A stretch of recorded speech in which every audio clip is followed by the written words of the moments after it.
రోజుకు 4 లీటర్ల నీళ్లు నూరేళ్ల జీవిత మెట్లు అనేది ఆరోగ్య సూత్రం. బెజవాడలో తాగే గుక్కడి నీళ్లు అరడుగుల గొయ్యిలోకి తీసుకెళ్లే అనేది అక్కడ వినిపిస్తున్న నినాదం. డయేరియా విజృంభిస్తోంది అక్కడ. కారణం అడిగితే మున్సిపాలిటీ ఇచ్చే కుళాయి నీళ్లు అంటున్నారు విజయవాడ వాసులు. అధికారులను అడిగితే నీళ్లు కాదు అనారోగ్య కారణాలు అంటున్నారు. మరి పోతున్న ప్రాణాలకు కారణం ఏంటి? విఎంసీ నీళ్ల అనారోగ్య కారణాలా? విజయవాడలో కలుషిత నీరు ప్రజల ప్రాణాలను తోడేస్తుంది. కలుషిత నీరు తాగి వారం వ్యవధిలో 7 మృతి చెందగా 100 మందికి పైగా బాధితులు ఆసుపత్రి పాలయ్యారు. విజయవాడలో కృష్ణమ్మ చెంతనే నగరం ఉన్నప్పటికీ కూడా కలుషిత నీరు రావటం, ఆ నీటిని తాగి అస్వస్థకు గురయ్యి ఆసుపత్రి పాలవుతుంది. ఇంతకీ కలుషితం నీరు కావడానికి కారణమేంటి?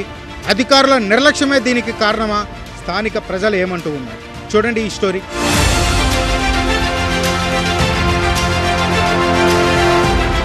బెజవాడలో నీళ్లు తాగాలంటే భయం. కుళాయిల్లో వచ్చేది మంచునీరా, డ్రైనేజీ వాటరా? ఆ తాగినోళ్లంతా చనిపోలేదు సరే, చనిపోయిన వాళ్లంతా తాగింది ఆ నీళ్లేగా. మరి జరిగినవన్నీ కలుషిత నీటి మరణాలేనా? కలుషితం నీరు వల్ల చనిపోయారండి. ఫస్ట్ మా నాన్నమ్మ తాత హాస్పిటల్లో ఉన్నారండి. వాళ్ళు కోలుకున్నారు. మా నాన్న కోలుకోలేకపోయేపాటికి చనిపోయారు. మధ్యలోనే చనిపోయి పెద్ద హాస్పిటల్ తీసుకెళ్ళమన్నారు. పెద్ద హాస్పిటల్ తీసుకెళ్లేపాటికి అంబులెన్స్ ఆటోలు ఏం రాలేకపోతే మధ్యలోనే ప్రాణం పోయింది. అక్కడ తీసుకెళ్లేపాటికి డాక్టర్ గారు అవన్నీ చూసేపాటికి అమ్మ మధ్యలోనే ప్రాణం పోయింది, ఇంక మేమేం చేయలేము అన్నారు. విఎంసీ అధికారులు ఏం సమాధానం చెబుతారు ఇప్పుడు? విజయవాడ మున్సిపల్ కార్పొరేషన్ సరఫరా చేసిన కుళాయి నీళ్లు తాగి తన తండ్రి చనిపోయాడని చెబుతున్నాడు ఈ బాలుడు. ఒక 10 డేస్, ఒక 15 డేస్ నుంచి వాటర్ పొల్యూషన్ అవుతుంది. ఎవ్వరేం పట్టించుకోలేదు. చెప్పినా కూడా ఏం పట్టించుకోలేదు. తర్వాత ఇంకా మా డాడీ చనిపోయిన నుంచి అందరూ పట్టించుకున్నారు. నీళ్లు బాగోలేవని కంప్లైంట్ చేస్తూనే ఉన్నా ప్రాణం పోయిన తర్వాత గాని అధికారులు స్పందించలేదని చాలా స్పష్టంగా చెబుతున్నాడు. దీనికి సమాధానం ఉందా విఎంసీ దగ్గర? ఆ నీళ్ళ వల్ల నీళ్లు మసిలాగా, బూడిదలాగా, నలకల్లాగా అలాగా వచ్చినాయండి. అలాగా వస్తుంది. 15 రోజుల నుంచి ఎవరు కంప్లైంట్ ఇచ్చారు, ఎవరు పట్టించుకోపోయేవాడికి సరేలేదే మేము వదిలేసామండి. ఆ నీళ్ళు మేము కాసుకొని ఆ నీళ్ళే తాగుతున్నాము. శనివారం నైటు మంచినీళ్ళు తాగి ఆయనకి విరోచనాలు అయితే ట్యాబ్లెట్లు తెచ్చి వేసానండి. వేసినాక ఆదివారం మరీ సీరియస్ అయిపోయింది. ఆరం డాక్టర్ని తీసుకొచ్చి ట్యాబ్లెట్లు వేసి సెలైన్ పెట్టాలమ్మా అన్నాడు. 5ంటికి సెలైన్ పెట్టాడండి. సెలైన్ పెట్టిన 10 దాకా ఎక్కినాయండి. 10 అయినాక బాగా సీరియస్ అయిపోయింది. బుక్కడి నీళ్లు తాగి చూడండి, వెంటనే అంబులెన్స్ కు కాల్ చేయకపోతే అడగండి. ఛాలెంజ్ చేసి చెబుతున్నారు బెజవాడ ప్రజలు. రేబిస్ సోకిన వాళ్లు నీళ్లను చూస్తే భయపడిపోతారు. బెజవాడ వాసులు కూడా కుళాయి నీటిని చూడగానే బెంబలెత్తిపోతున్నారు. మంచి వాటర్ రావట్లేదు, తాగాలంటే భయం వేస్తుంది. అది తాగడం వల్ల మోషన్స్, వామిటింగ్స్ అన్నీ అవుతున్నాయి. హాస్పిటల్కి వెళ్తున్నాం, హెల్త్ బాగుంటలేదు. తాగాలంటేనే భయం వేస్తుంది. ఫస్ట్ ఎప్పటి నుంచి ఈ ప్రాబ్లం? 1-2 నెలల నుంచి, 3 నెలల నుంచి వస్తుందండి. అలాగా మురిగ్గా వస్తున్నాయి వాటర్. ఎప్పటి నుంచి అలా ఉంది? మొన్నటి నుంచి, మేమంటే కొత్తగా వచ్చాము ఇక్కడికి, మొన్నటి నుంచి మురిగ్గానే వస్తుంది వాటర్. ఎస్, విఎంసీ సరఫరా చేసిన నీటిలో ప్రాబ్లం ఉంది. స్వయంగా కమిషనరే ఒప్పుకున్నారు ఈ విషయాన్ని. కొంతమందికి వాంతులు, విరోచనాలు అయ్యాయి కూడా. స్థానిక ఆర్ఎంపీల దగ్గరికి స్వయంగా వెళ్లి ఎంక్వైరీ చేశారు కమిషనర్. వాళ్లు కూడా తమ దగ్గరికి వచ్చిన పేషెంట్లకు వాంతులు, విరోచనాలు తగ్గడానికి మందులిచ్చామని చెప్పారు. బట్ అవన్నీ ఒక్క రోజులో తగ్గిపోయిన సమస్యలే తప్ప ఎవరి ప్రాణాలు పోలేదంటున్నారు విఎంసీ కమిషనర్.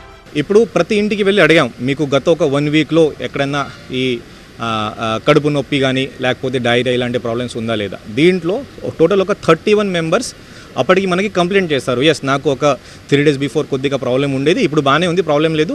కొన్ని చోట్ల నేను హాస్పిటల్కి వెళ్ళాను. 31 కేసెస్లో 24 కేసెస్ ఆ పాటికి, అంటే ఆ సండే రోజుకినే వాళ్ళు క్లియర్ అయిపోయింది, ప్రాబ్లం ఏం లేదు. వాళ్ళు ఇంట్లోనే ఉన్నారు. ఎస్, ప్రాబ్లం ఉంది, ఒక 3-4 days before, 1 week before problem ఉంది. నేను కూడా కొన్ని ఇంటికి వెళ్ళి పర్సనల్గా చెక్ చేశాను, ప్రాబ్లం ఉంది. బట్ యాజ్ ఆన్ సండే అంటే as on day of survey అంత క్లియర్గా ఉంది. 31లో 24 ఆ రోజుకి క్లియర్ అయిపోయింది. అంటే గతంలో ప్రాబ్లం ఉంది, బట్ ఈరోజు ప్రాబ్లం లేదు. మిగతా కేసెస్ కూడా ఎక్కడ హాస్పిటలైజేషన్ కొంచెం ఉంది, బట్ కానీ అది కూడా హాస్పిటలైజేషన్ నుండి అంటే డిశ్చార్జ్ అయ్యి ఇంట్లో వచ్చేసి వాళ్ళు బాగానే ఉన్నారు, ప్రాబ్లం లేదు. కొన్ని రోజులుగా ఆకుపచ్చ రంగులో ఉండే నీటిని వదులుతున్నారు అధికారులు. అదేమంటే క్లోరిన్ వేస్తే అలాగే ఉంటుందని చెబుతున్నారు కమిషనర్. ఆయన చెప్పేది నిజమే. మరి మరణాలకు కారణమేంటి? వారంలోనే 7 చనిపోయారు, మృతులు పెరగొచ్చని కూడా చెబుతున్నారు. ఆకుపచ్చగా వచ్చిన నీళ్లే కారణమని ప్రజలు ఆరోపిస్తుంటే అదేం లేదని కమిషనర్ అంటున్నారు. ఇందులో ఎవరి వాదన నిజం? ఒక వాటర్లో అంటే ఇక్కడ మన వాటర్ ట్రీట్మెంట్ ప్లాంట్ లో క్లోరిన్ యాడ్ చేసిన తర్వాత ఖచ్చితంగా వాటర్ కలర్ కొద్దిగా మారుతుంది. అదే నేను ఇక్కడ హెడ్ వాటర్ వర్క్స్లో వచ్చి ఇక్కడ చెక్ చేశాను, స్లైట్గా గ్రీనిష్ అవుతుంది. It is natural for any chlorination process. ఈ గ్రీనిష్ వాటర్ మీ ఇంటికి వచ్చే వరకు అది కూడా తక్కువ గ్రీన్ అవ్వాలి. ఇది కాకుండా క్లియర్ వాటర్ రావడానికి ఇంకొకటి టెక్నాలజీ ఇక్కడ ఉన్న లోకల్ ఎక్స్పర్ట్స్తో అంటే మన విఎంసీలో ఉన్న ఎక్స్పర్ట్స్తో నేను కనుక్కున్నాను. యాక్టివేటెడ్ చార్కోల్ ట్రీట్మెంట్ చేస్తే అంటే మన దగ్గర ఇంట్లో ఎలా అదే మన ఆరో సిస్టంలో యాక్టివేటెడ్ చార్కోల్ ఒకటి ఉంటుంది, అది కూడా మనం ఇక్కడ ట్రీట్మెంట్ చేస్తే ఆ గ్రీన్ కలర్ కూడా రాదు. బెజవాడలో డయేరియా సోకుతోందని మరణాలు సంభవిస్తున్నాయని తెలిసిన తర్వాత విఎంసీ యంత్రాంగం కదిలింది. కానీ అంతకు 10-15 రోజుల వరకు విఎంసీ సప్లై చేసింది కలుషిత నీరే అన్నది బెజవాడ వాసుల వాదన.